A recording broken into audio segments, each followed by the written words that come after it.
All right, so I'm going to talk about this roll that I just did on Stone. Now on STNE here, I put I put on a short strangle for an earnings play, and it didn't go as planned, right? It happens. So I let it play out for a couple of days, but because it was a naked play, I wanted to get it rolled sooner than later because we are below the 21 days and I don't want to be at risk with the gamma.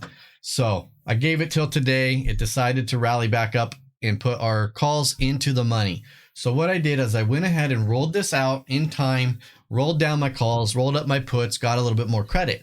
So what I did, all right, went to the June expiration where our original play was at, and you're going to buy to close those 32s and buy to close those 22s.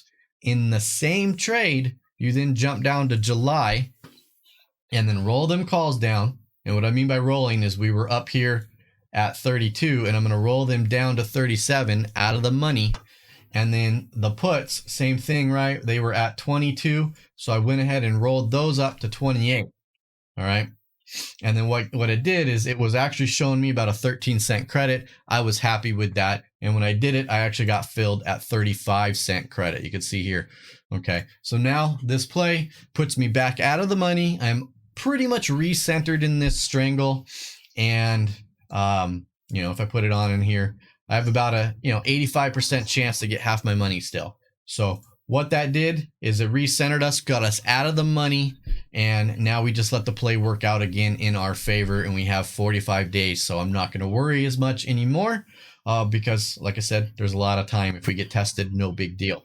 What that did now is that gave me another 35 cents. So now I have a total of $1.55 in credit, and I'm going to just be looking now to pretty much sell that.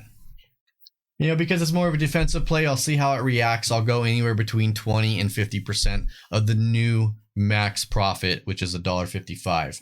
All right. So that was it. The quick, simple, easy roll, easy to do on these strangles.